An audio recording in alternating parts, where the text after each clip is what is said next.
60 radio stations nationwide. 1,000 plus news anchors, commentators, and DJs nationwide. 5,000 plus reporters and correspondents nationwide.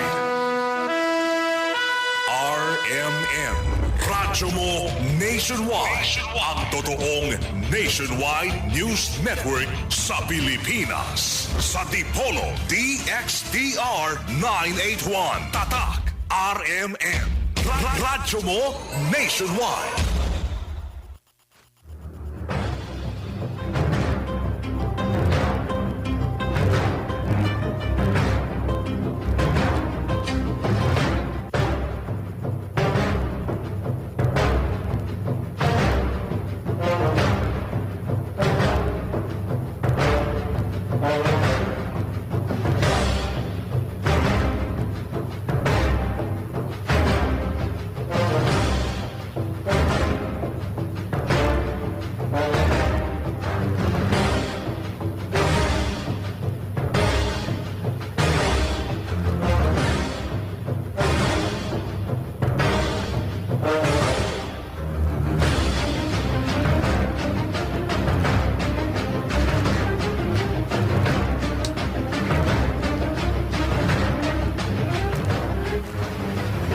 Mga kaibigan, mga magulang, mga kapatid, noon pa man gusto nating mawala ang problema sa korupsyon.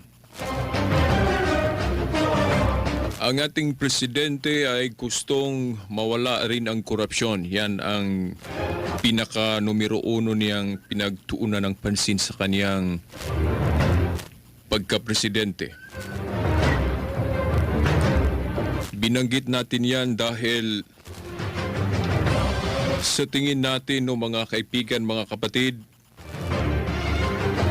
ang korupsyon lang sa kwarta o sa pera ng gobyerno ang pinagtuunan ng pansin ng karamihan sa atin. Korupsyon sa pera sa gobyerno. Pero ang korupsyon tungkol sa moralidad ay pinagwalang bili sa iba nating mga kasamahan o sa ating mga mambabatas na nandyan sa ating gobyerno. Sa ngalan ng Ama, ng Anak at ng Espiritu Santo. Amen. Sumahimpapawid na naman ang palatuntunang ang liwanag sa pananampalatayang Katoliko.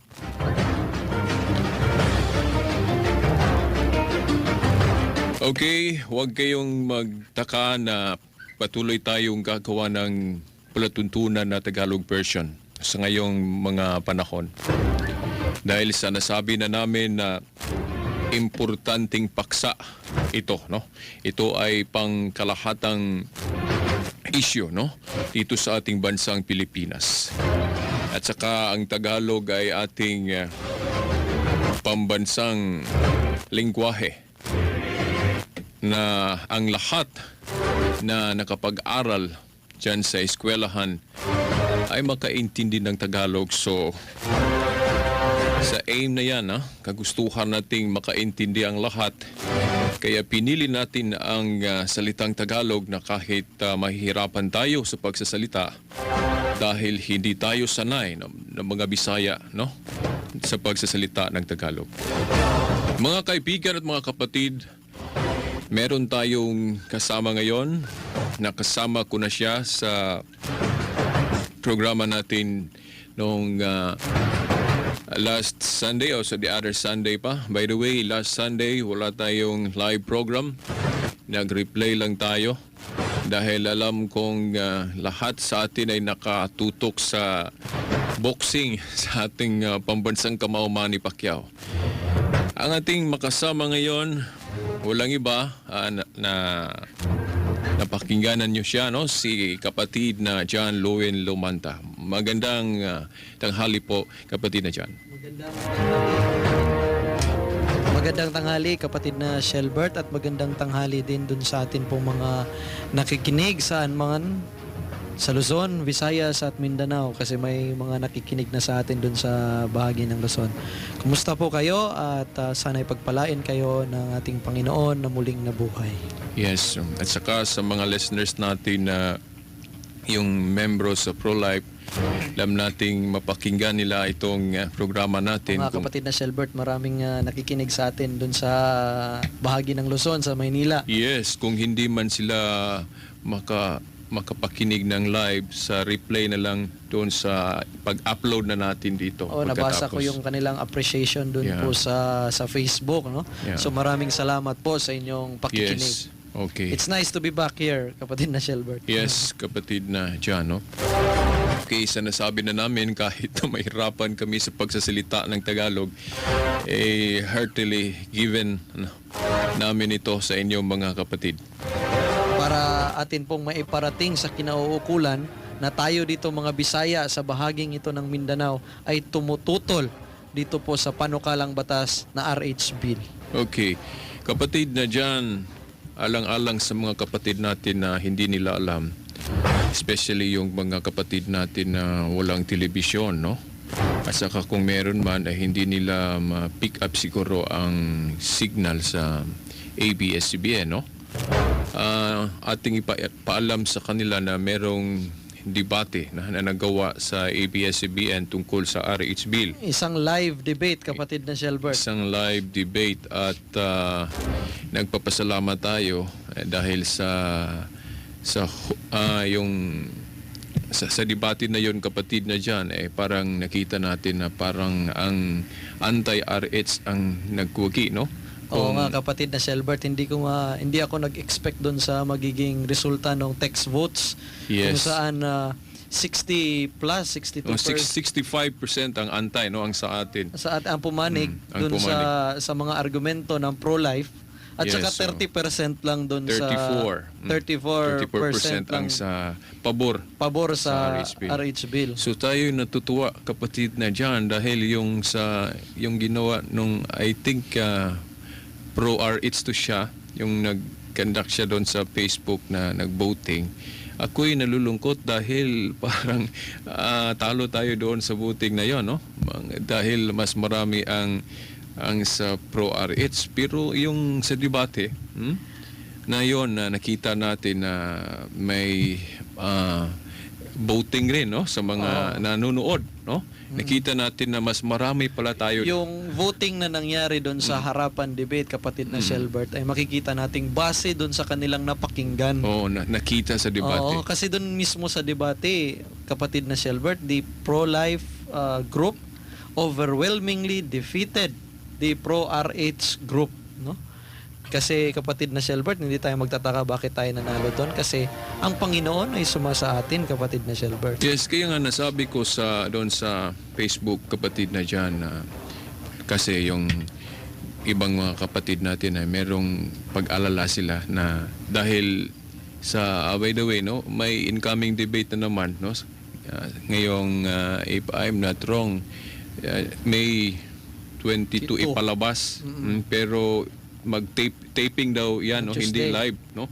Sa GMA, no? Tuesday nila gagawin ang debate pero hindi live. Pero ipalabas nila sa public pagka 22 na. Nag-alala ang mga kapatid natin sa pro-life dahil baka may daya daw na mangyayari, May no? 22, kapatid na Shelbert, is Sunday, ano? Oh, dahil kapag hindi live, pwedeng i-edit yung nasa video, Oo no? nga, kapatid. Maganda sana kung live sana, kapatid na Shelbert, para makita mo talaga, walang edit, walang kung ano mang manipulation na ginawa. Kasi kung live, makikita mo talaga at maririnig kung ano talaga yung sinasabi nila. Tama ka, At kapatid. doon sa votation ay hindi parang makita mo rin na parang live din yung votation, on the spot din yung votation. Kapatid na dyan. Kaya nga sa pag-alala sa mga kapatid natin, para hindi naman sila masyadong mag-alala, sinabihan ko sa kanila na palagay ko o sa tingin ko hindi gagawa ng kalukuhan siguro ang may-ari ng TV, no, station, dahil it's a loss to them kung gagawin nila, no? Dahil walang panalo, no, sa harap ng Diyos kapag tayo ay mandaya. Kapatid na dyan. At saka feeling ko kasi kapatid na dyan, sinabi din ko sa kanila ito na parang iba ang gusto ng Diyos dito sa ating bansang Pilipinas. No? Ikumpara sa ibang bansa. Napil ko kasi na parang gusto ng Diyos na maging like sun or buwan or light ang ating bansang Pilipinas para sa ibang bansa. Para sa ibang bansa. Dahil yung Amerika, yung ibang bansa ay naggawa na sila ng batas na legalize nila yung contraception, even abortion, no? Pero tayong sa Pilipinas ay hindi pa. Gusto tayong gagaya sa kanila. Gagaya pa lang. Yung mga ibang kasamahan natin, no, gustong gagaya. Pero tayong mga pro-life na totoo, kapatid na diyan, hindi tayo gusto. Gusto nating mapanatili yung ating identity Yes. ng mga Pilipino na nagpapahalaga sa buhay kasi Yes. tayong mga Pilipino ay likas na makabuhay. Yung nangyari sa ibang bansa, nagkaroon na ng abortion, mga broken families. Dito nag-umpisa ito sa mga katulad Yes. nitong RH bill. Natandaan ko kasamang kapatid na dyan na sa ating mga kapatid natin na against sa RH bill na merong nag-argue na gusto ko yung argumento niya, no? Dahil merong group na tinatawag na Gabriela, no? Na noon nakita natin maka-Pilipino. Maka-Pilipino. Pero ang nangyari ngayon dahil pumabor sila sa RH bill ay nawala ang ilang pagka-pro-Pilipino. Ano bang Marami masabi? akong sasabihin dyan, kapatid na Sige, Silbert, doon kapatid po na. sa yung pinalabas po, yung Kissinger report. Yes. Yun nga po, yung isa si Kuya George ata yun, yung nandun sa harapan. Kasi noong 1974, kapatid na Shelbert, merong pinalabas na dokumento, yung NSSM Report 200 ng National Security Advisor ng Estados Unidos na si Secretary Henry Kissinger. Yes. Sabi doon sa dokumentong ito ng National Security Council, yung the increasing population of third world countries is a threat to the United States national security and economy. So, ibig sabihin, ang pag-increase pala ng population natin, kapatid na siya, at minention doon ano-ano mga bansa ang nag-increase ang population. Kasama na doon ang Pilipinas sa kanilang target.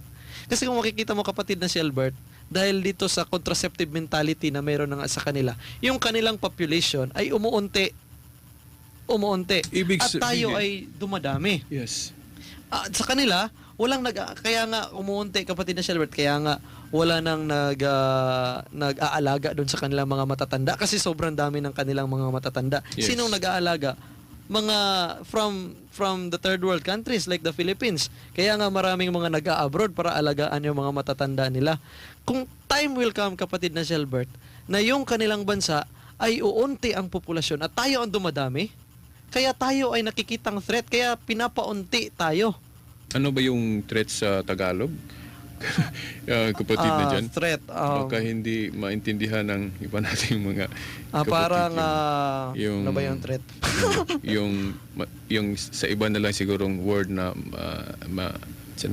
yung parang takot sila na dadami tayong mga Pilipino Oo. dahil Isa ay sa pagbabanta, no? Yeah. Threat. Ito isa itong banta, Banta. sa kanilang Security. security, sa kanilang seguridad at sa kanilang ekonomiya. Kasi tayo dumadami, sila umuunti, I see. di ba? Actually, kung tingnan natin ang Biblia, kapatid na dyan, nangyari yan. Yung panahon yung sa Egyptian, noon, yung panahon kay Moses, na natakot ang mga Egyptian dahil kaunti lang sila. Oh. Dahil ang mga Israelitas ay marami. Exactly, kapatid Yeah, na Shelbert. Tingnan mo yung nangyayari sa United States ngayon. Kukunti ang kanilang mga bata doon, kapatid na Shelbert. Yes. Doon sa kanila, marami ang matatanda. Kukunti ang mga bata. Kaya wala nang nag-aalaga doon sa kanilang mga matatanda. Kaya kumukuha sila ngayon ng mga caregivers Yes. from other countries. Kaya nga doon kumikita ang Pilipinas, kapatid na Yes, Shelbert. oo. Doon sa mga nag-a-abroad, yun ang bumubuhay sa ekonomiya ng Pilipinas. Yes. Ibig sabihin, kapatid na Shelbert, ang Pilipinas nabubuhay dahil sa kanilang pag-unti ng kanilang populasyon. Yes. Kaya dapat tayo ay umunti. Yun ang sabi sa Kissinger Report. Yes, at saka kailangan sa mga bansang kulang ng tao, no, na nangangailangan sila ng manpower galing sa ating bansa. Oo. Kailangan nila tayo. Kailangan nila tayo. How can we give them? Paano tayo makatutulong sa kanila kung uunti tayo? Oo nga. Diba? Oo nga. Kaya nga sabi, kapatid na Shelbert, kasi base nga dito sa NSM. Dati itong dokumentong ito ay confidential to eh.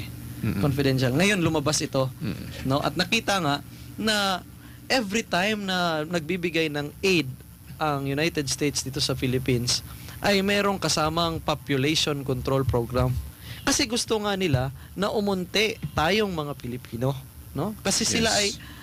tayo dumadami, sila kakaunti. Time will come, baka ma-invade natin yung kanilang bansa kasi kakaunti na lang sila. Yes. Kaya sabi nga dito nung isang debater ng pro-life, akala ko ba kayo dyan sa pro-RH, dati kayo ay nagrarally against America. Ngayon parang sinusuportahan nyo sila na tayong mga Pilipino ay pauntiin.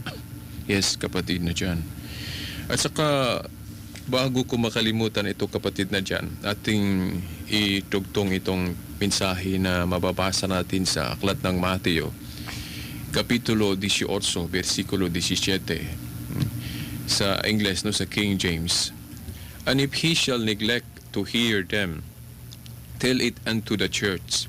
But if he neglect to hear the church, let him be unto thee as an hidden man and a publican. Ang sinasabi dito, kapatid na dyan at mga kaibigan, mga kapatid, mga magulang, na sabi ni Kristo ay dapat tayong makinig sa kanyang simbahan. Dahil kapag hindi tayo makinig sa kanyang simbahan, tatawagin niya tayong yung publican, nung sa ibang term nito, kapatid na dyan, your tax collector noon. Dahil ang tax collector noon, kapatid na dyan, ay makasalanan dahil hindi sila nagpa-practice ng wastong pagkukulikta ng buwis. So may pagnakaw, yung corruption. Corruption. Bakit binasa ko ito, kapatid na dyan? Dahil kung ating intindihin ng mabuti ang sinasalita ng Panginoon, corruption pala yung hindi tayo makikinig sa simbahan. Itong tinatawag nating moral corruption. Moral corruption.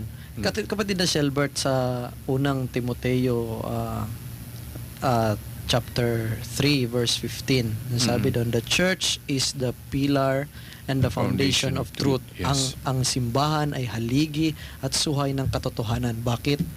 Sa Colossians chapter 1 verse 18, kapatid na Shelbert, Yes. the church is the body of Christ. Yes. No? Ibig sabihin that if the church is the body of Christ, then the teachings of the church are also the teachings of Christ. No? Yes. At ang sinabi niya, sino magtuturo nito, doon niya sa kanilang mga apostles, binigyan niya ng assignment yung kanyang mga apostles. At yung ating mga bishops ngayon ay successors of the apostles. At sabi doon, kapatid na Shelbert, sabi ng ating Panginoon, he who rejects you, rejects me. Yes. And he who rejects me, rejects Yes. the Father who sent me. Yes. Ibig sabihin pala, kapatid na Shelbert, kung ating nireject ang turo ng simbahan, ay para na rin Yes. nating nireject ang turo ng ating Panginoong Okay, Jesucristo. yes. At nire-reject natin ang Diyos Ama. Yes, kapatid na dyan. Bakit natin i-prioritize na pakinggan natin yung mga mambabatas natin? O yung Gabriela, for example, na hindi naman sila yung sinabi ni Kristo na sinent o Oo. pinadala. Yung, ang simbahan ang pinadala ng Panginoon. So dapat tayong makinig sa simbahan. Pero merong tanong ang ating mga kaibigan, mga kapatid, na mga pro-RH kapatid na dyan. Dahil sabi nila, bakit daw tayo maniwala sa simbahan na proven naman sa history na marami namang immoral na mga kaparian sa history, mga obispo, no? Even Pope, merong personally may pope daw na masama, no? Oo. Sa history. Si Alexander, pangalan na natin, kapatid na Shelbert, Yes. Alexander the Sixth, yung si Alexander Borgia. Ano ba, no? Ikaw sa ang una magbigay ng paliwanag, no? Bakit tayo maniwala sa mga aral ng simbahan? Even, no, ina-admit natin, kapatid na dyan, na totoong merong mga masasamang mga Katoliko, mga kaparian, personally, pero iba yung katuruan. Oo, iba yung Kapatid na turo. dyan. Tsaka kapatid na Shelbert, kung ating titingnan yung kanilang argumento na ngayon, ang totoo, ang nagpapabanal sa simbahan ay hindi ang mga pare. Yes. Ang nagpapabanal sa simbahan ay hindi ang mga Santo Papa. Yes. Sino ang nagpapabanal sa simbahan? Ang ating Panginoong Hesukristo, Yes. because He's holy. And the church is the body of Christ. Si Christ ang nagpapabanal sa simbahan. Yes. Ibig sabihin, kapatid na dyan, kung ang mga miyembro sa simbahan ay makikinig o sundin ang mga katuruan, makabanal sa kanila. Mm-mm. Oh, pero kung hindi susunod ang mga miyembro, even yung mga priest na nagtuturo pero hindi nila ginagawa yung mga tinuturo nila, magkamali talaga sila personally. Oo nga, kapatid na Shelbert, paano mo tatawagin na follower ka ni Christ? Kung totoong follower ka ni Christ, Yes. susunod ka dun sa kanyang mga turo. Yes. So the moment na hindi ka na sumunod dun sa turo ng ating Panginoong Hesukristo, Yes. no? Ay hindi ka na follower. Yes, at saka yung wag nating kalimutan yung term na ating nasalita na kapatid na dyan, na moral corruption yan. Gusto ko ng term na ganyan dahil ang ating presidente ay gusto niya mawala yung corruption. Oo nga. Pero ang corruption na hindi lang sa pundo o Sa pera pondo ng ng gobyerno, gobyerno. kundi meron ring moral corruption. corruption. Yung sinabi ng Panginoon sa Aklat ng Mateo, Oo. Kapitulo 18, versikulo 17, kapatid. O para saan pa yung pag-fight mo against corruption? Ano ba yung corruption na pina-fight mo? Corruption lang Yes. doon sa pera? Yes. Paano na ngayon yung moral corruption? Correct. Yung kinukorrupt mo, yung moralidad, yung pag-iisip, yung puso at pag-iisip ng tao ay isa yung form of corruption na hindi rin Yes. makakabuti sa society. Yes, Diba, kapatid? biro mo, kapatid na dyan, halimbawa, ikaw ay isang congressman, no? Someday, balang araw, maging congressman ka rin.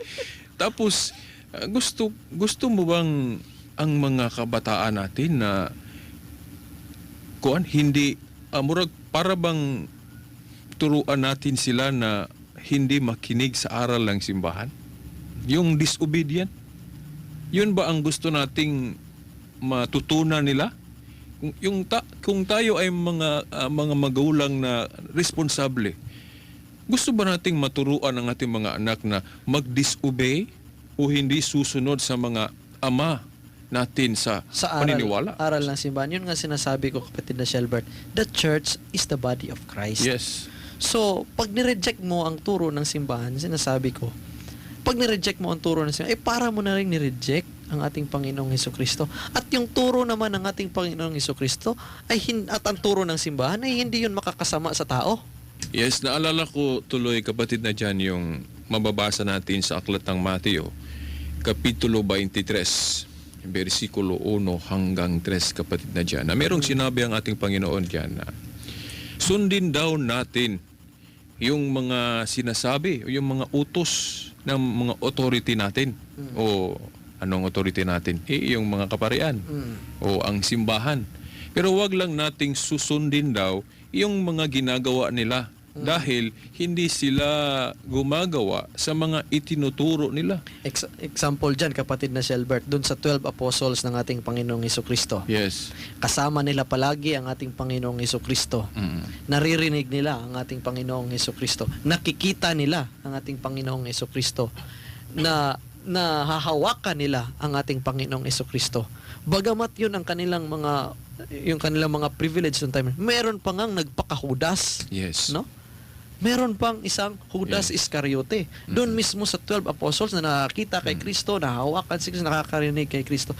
Paano na lang kaya itong mga pare at mga Santo Papa natin na ni Kristo ay hindi nila nakita. Yes. So, kaya nga sinasabi ko, ang nagpapabanal sa simbahan ay si Kristo mismo. Hindi yung tao.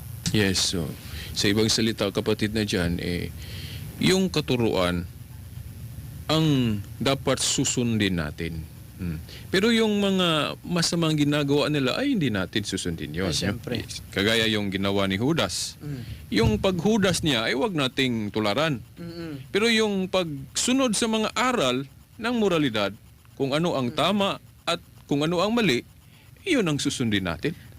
Sinasabi kapatid na Selbert ng may mga congressman na huwag sundin ang turo ng simbahan. Yes. Meron. Sinong susundin natin? Yung buhay nila? Yes. Yung buhay ng mga congressman? Ano ba? Mga banal ba itong mga taong ito? Yes. O may naririnig ako doon sa mga corruption, sa mga vote buying. Sino bang gumagawa nito? Kung yung mga umaatake sa simbahan ng mga mambabatas, makikita mo sila, napaka-pure ba yung kanilang mga pamumuhay. Yes. Anong lang yon? Yes, kapatid na dyan. At saka meron pa tayong pangdagdag na argumento pag sinabi natin kung merong korupsyon sa pera ng gobyerno, meron ring moral corruption na palagay natin hindi tiningnan kung ano talagang Hindi kinonsider. hindi kinonsider yung moral corruption, kapatid na dyan. Ang yung nasabi na natin noon pa, o yung program natin, yung una siguro yung naimbita ko, ko kayo, kapatid na dyan, yung sinabi natin na ang tao kasi ay binubuo ng dalawang sangkap. Ano to, no? Ay yung katawan at saka yung kaluluwa. Pag sinabing ang tao ay binubuo ng dalawang sangkap, katawan at kaluluwa, at pag sinabi natin, ano ba ang pagkain na kailangan ng katawan? Yung pagkain o bigas. At saka yung health, no? Kalusugan. Pero yung kaluluwa natin, hindi bigas ang kakainin, kundi yung mga aral ng Diyos, yung morality. So, kung hindi tayo susunod sa mga aral ng morality, tawag natin yun, moral corruption yan. Kapag magnanakaw naman tayo sa pera ng gobyerno, yung tawag natin yun, corruption yun para sa yung sa physical lang or sa body lang, no? Dahil kapag nakawan natin ng ating gobyerno, for example, hindi tayo honest kung magtatrabaho tayo sa gobyerno, magnakaw tayo ng pera, no? So anong mangyari ay hindi natin mabigyan ng suporta ang mga tao dahil kulang tayo sa pundo dahil ninakaw. So ang mangyayari, 'yon ang tinatawag nating poverty. Oo, mga kapatid na Selbert. Just to nabanggit mo yung food for the body and food Yes. for the soul. Medyo banggitin ko lang dito kapatid na Selbert dahil to emphasize my point kasi itong mga gospels kasi this past week, no, yung napansin mo kapatid na Selbert, it's the bread of life discourse kung saan ino-offer ng ating Panginoong Jesucristo ang kanyang sarili. My flesh is a food indeed and my blood is a drink indeed, no, na sino mang kakain sa kanya ay magkakaroon ng buhay na walang hanggan. Yes. Alam mo kapatid na Selbert, marami ang naskandalize doon sa sinabi ng ating Panginoong Hesukristo. Yeah. At maraming umiwan sa Kanya kasi hindi nila naintindihan yung turo ng ating Panginoong Hesukristo. Yes. Marami ang iniwan siya ng kanyang mga disciples niya. Ang natira yung 12 apostles lang. Yes. At sinabi ng ating Panginoong Hesukristo, kayo, gusto niyo bang iwan din ako? Ang sabi ni Yes. Peter, Lord, where shall we go? Saan kami pupunta? You have the words of eternal life. Kung makikita mo kapatid na Selbert, mahirap talagang intindihin at tanggapin. May mga turo ang ating Panginoon na mahirap intindihin at tanggapin. Pero kailangan nating tanggapin ito kasi ito ang turo ng ating Panginoon. Yes. No? Gaya nitong turo ng simbahan ngayon. Mahirap tanggapin ng ibang tao na kailangan tayong turo ng simbahan, contraceptives are intrinsically evil. Mahirap Yes. itong tanggapin ng iba. Correct. Pero kailangan nating tanggapin ito sapagkat turo ito ng simbahan Yes. na turo din ng ating Panginoong Jesucristo sapagkat ang simbahan ay katawan ni Kristo. Yes, kapatid na dyan. Okay. At saka dapat hindi natin makalimutan na pag sinabi nating bakit magrespeto tayo sa ating gobyerno, dahil yun ang sabi ng ating paniniwala, no? Sa aklat ng Roma, Kapitulo 13, versikulo 1 hanggang 7, sinabi ni San Pablo sa sulat niya, no, sa mga taga-Roma noon, na dapat tayo ay magrespeto sa ating gobyerno dahil walang gobyerno na nagawa na walang pahintulot sa itaas o sa Diyos. Meaning, lahat na gobyerno ng tao ay may pahintulot na magawa ito ng tao sa Diyos.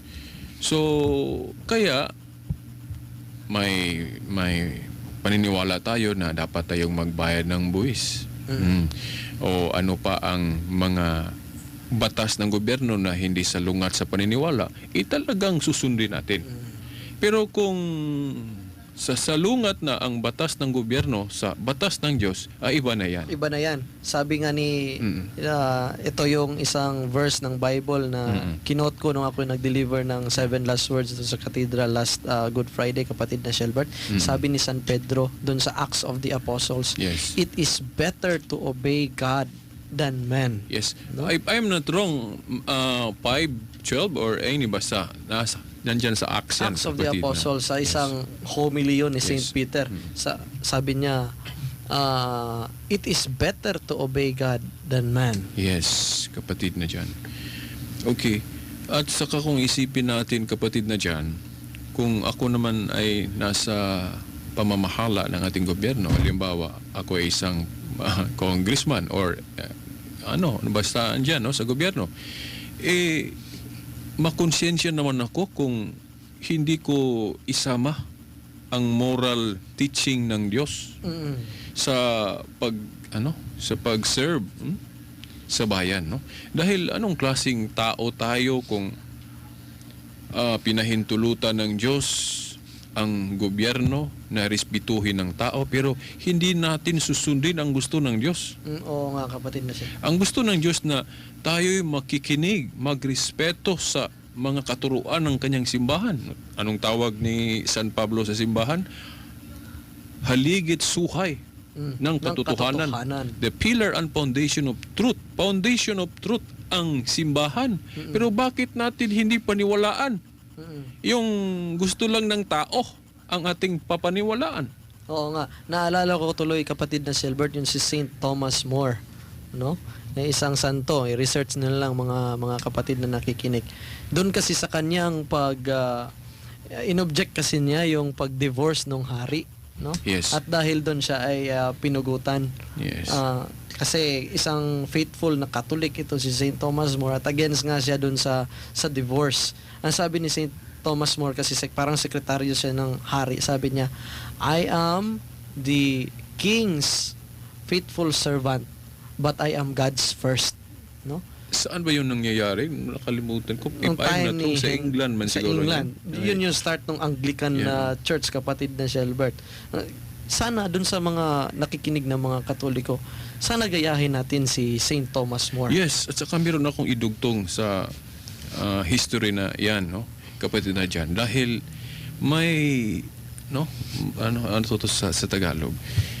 May, Connection? May connection ito, no? Sa ating paksa about RH Bill, no?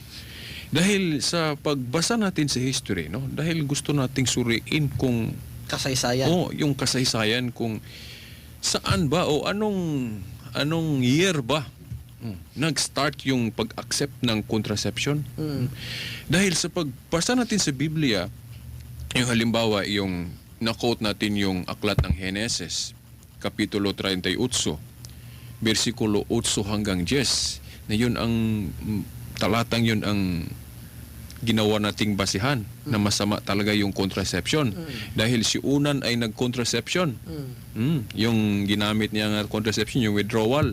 Tapos pinarusahan siya ng Diyos dahil hindi talaga gusto ng Diyos yung labagin natin yung natural law. So masama ang contraception. So ang mga gustong susunod sa kagustuhan ng Diyos ay talagang tutol sila yung paggamit ng contraception.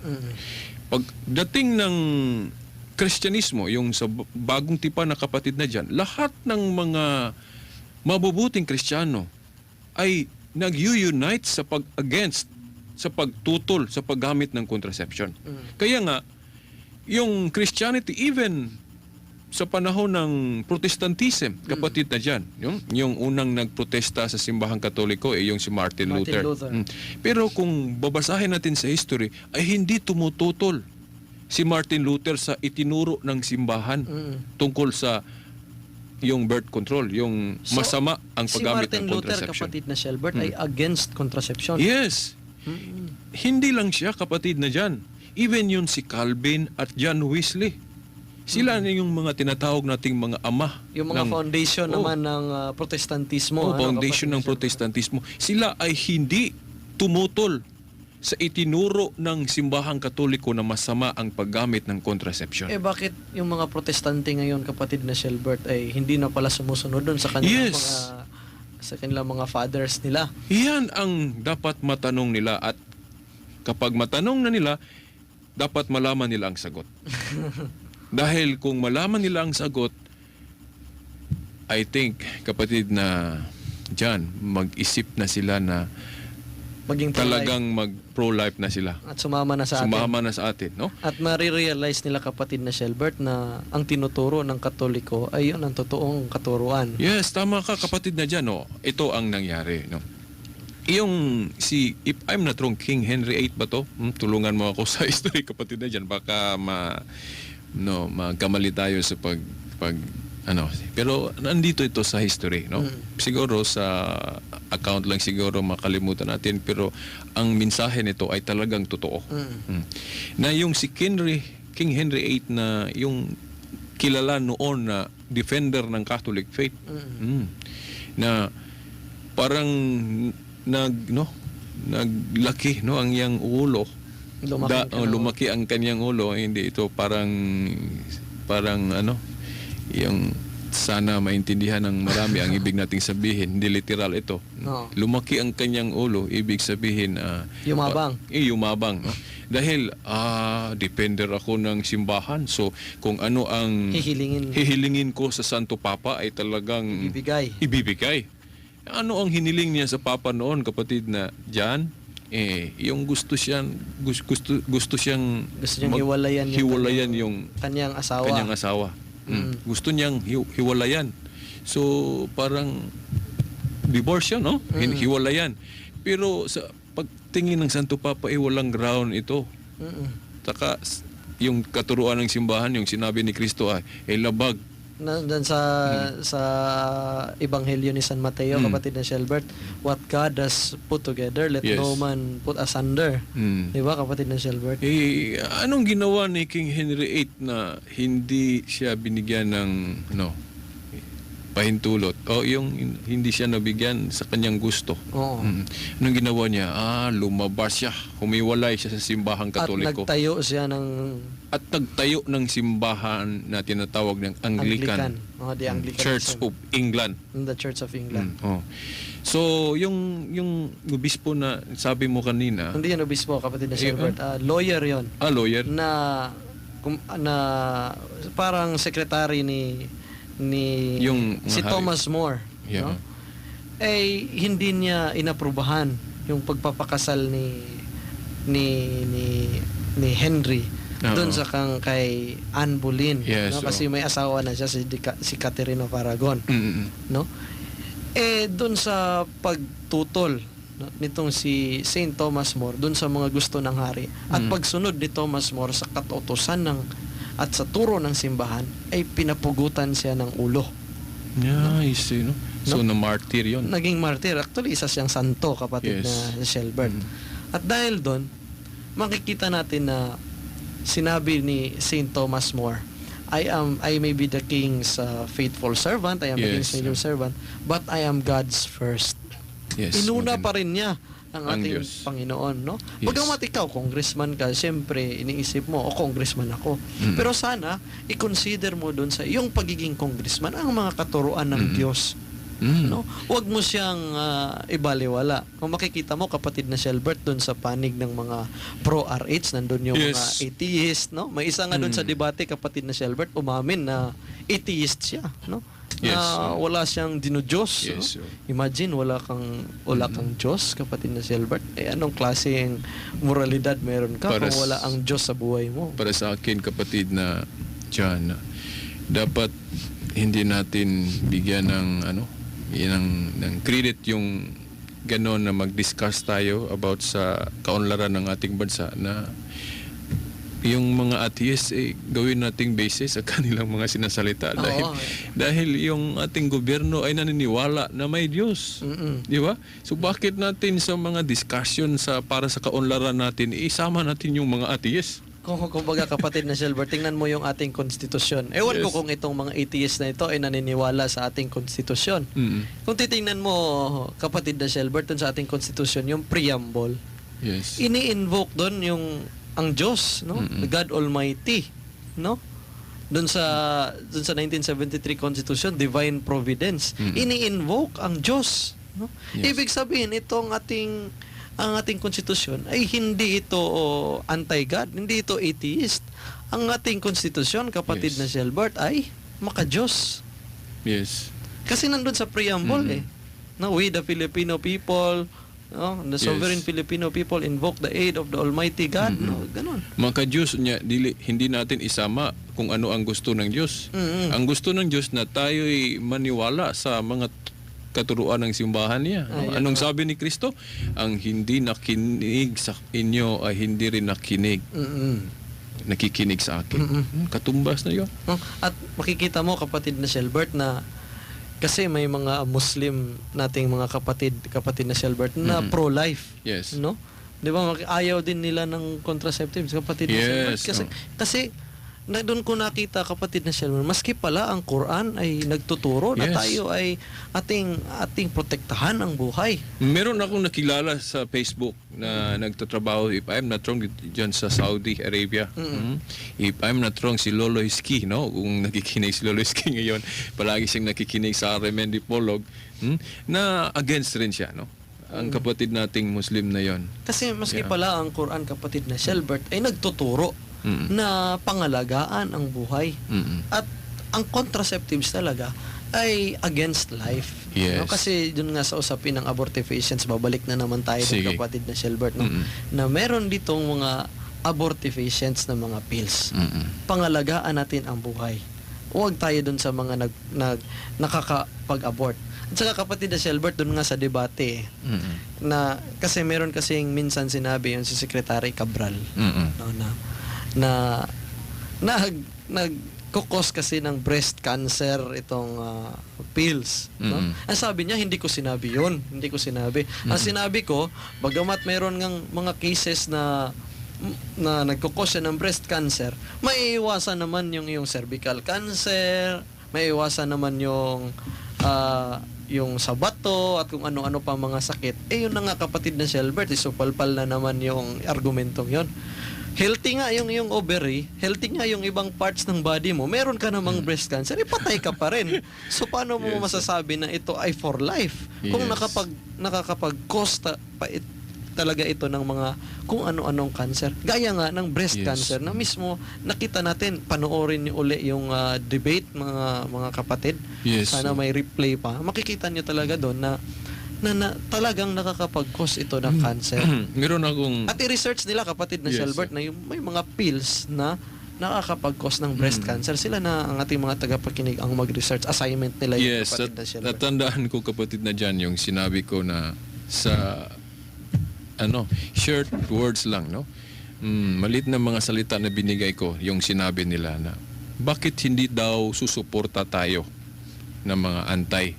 Bakit against daw tayo sa RS Bill na pro-life man daw ang RS Bill at saka pro-development? Ano ang sinabi ko, kapatid na dyan? Para sa akin, hindi pro-life ang RS Bill dahil ang nanay ay takot mabuntis. Di ba? Pro-life ba yung takot mabuntis? Hindi. Yung hadlangan mo ang buhay? Yeah? At saka sinabi ko, hindi rin pro-development ang RH Bill. Bakit? Bakit? Takot ang nanay na mabigyan ng buhay ang isang bata na mahirap na sa kinabukasan pwede ring mag-aasenso o ma-develop ang kanyang buhay sa kadahilanan ng yung tinatawag nating pagsisikap. Di ba? Kapatid na Shelbert, si Manny Pacquiao. Yes. Isang magandang example dyan. Sabi ni Manny Pacquiao, kasi pro-life congressman kasi itong si Manny Pacquiao, makikita mo talaga na doon sa mga laban niya last Sunday. Talagang makadiyos si Manny Pacquiao at nagdadasal siya bago ang laban, bago at after ng laban.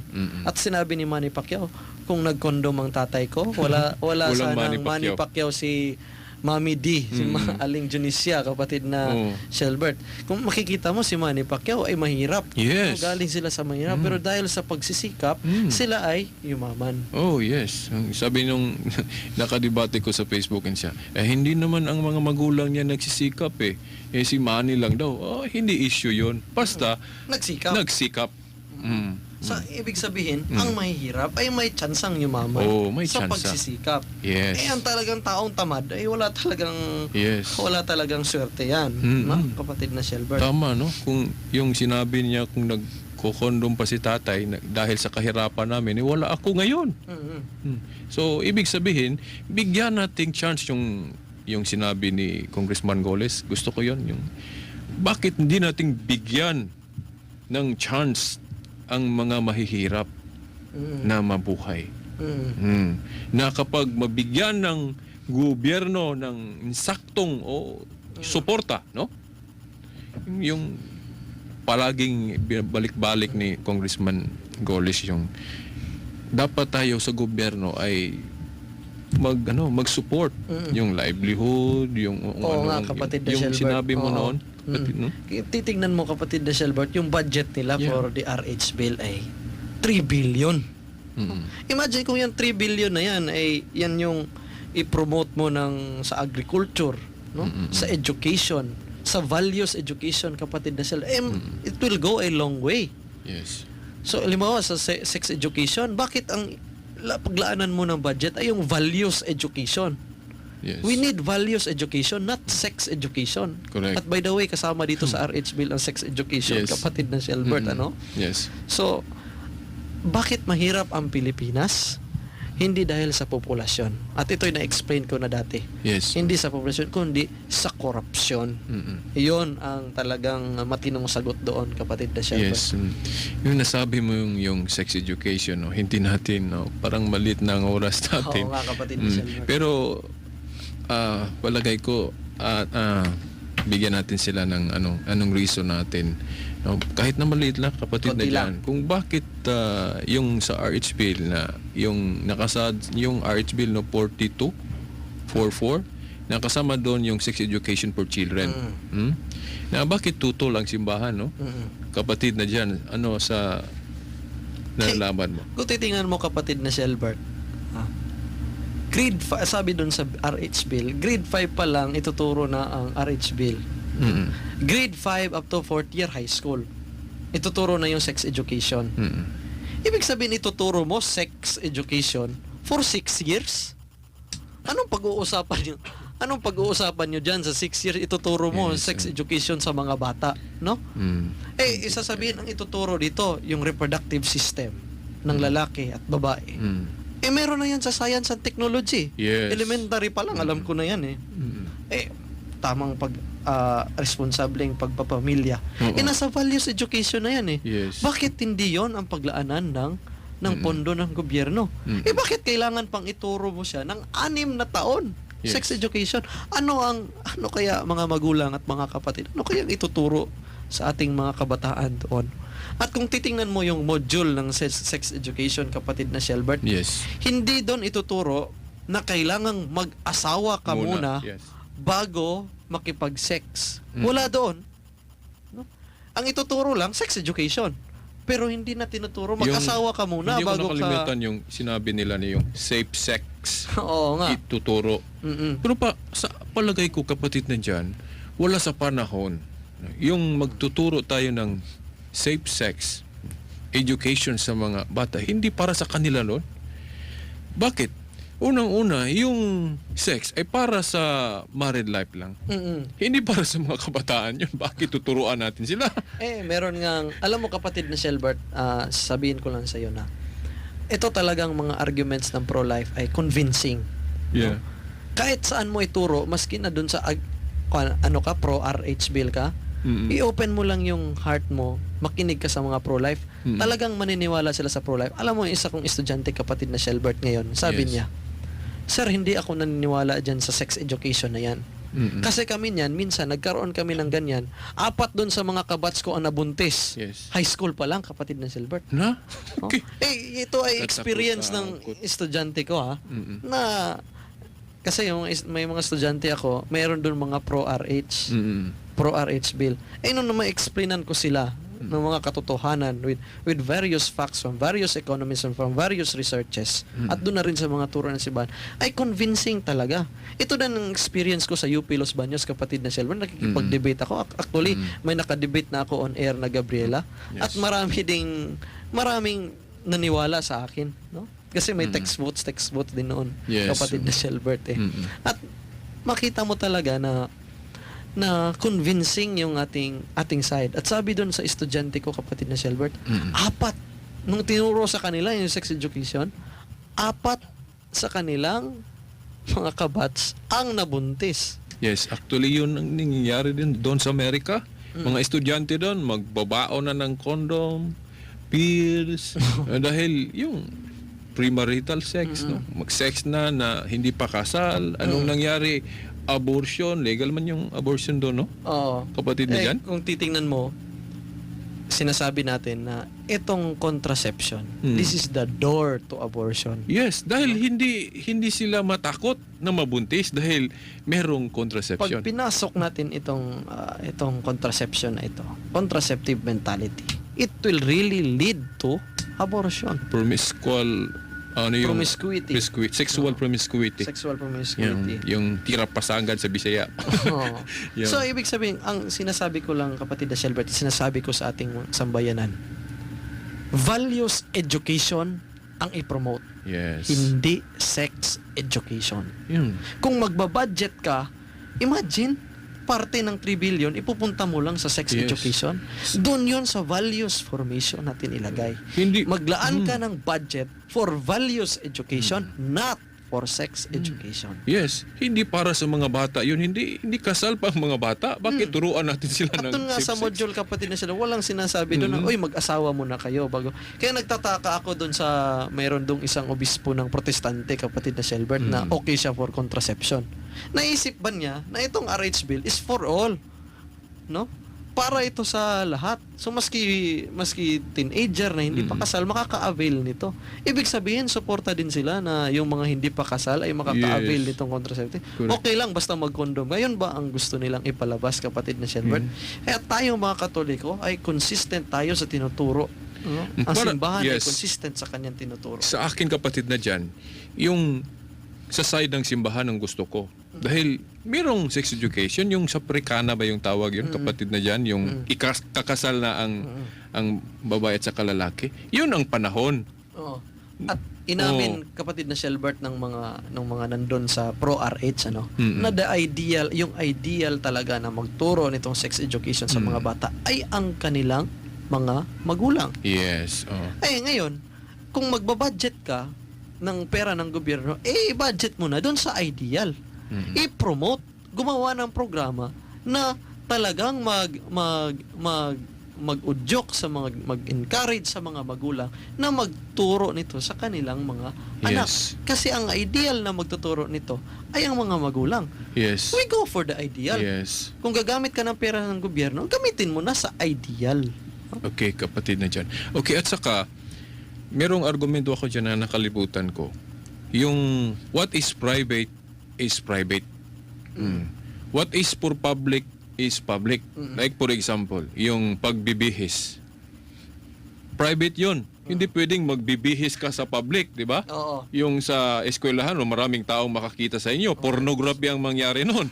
Kapatid na, na dyan. Yung sex education sa mga kabataan natin sa eskwelahan, para sa akin, pornography yan. Hindi yan private, public yan yung sa eskwelahan.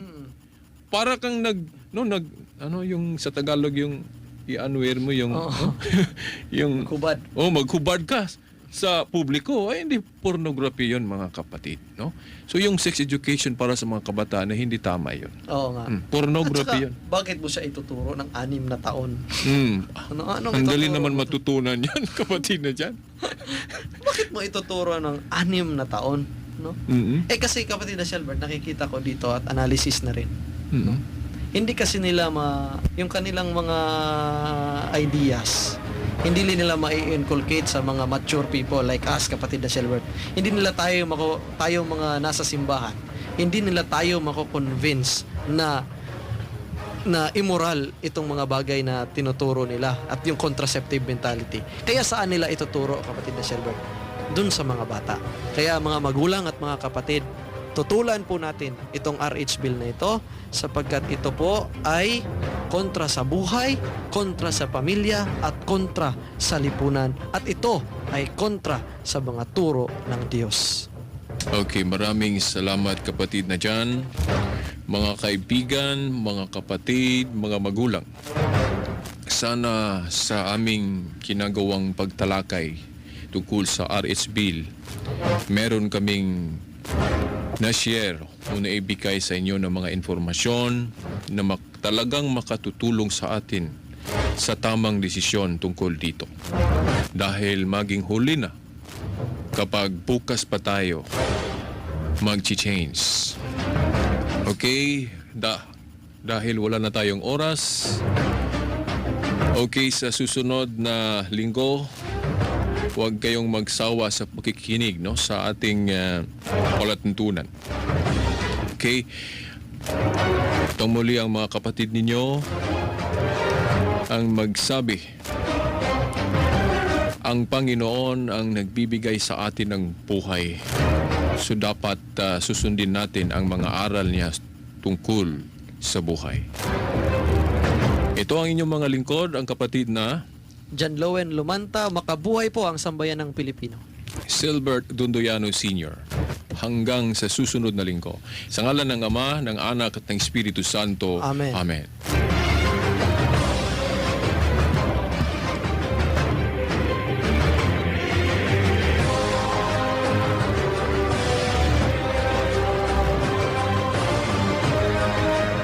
Radyo mo nationwide.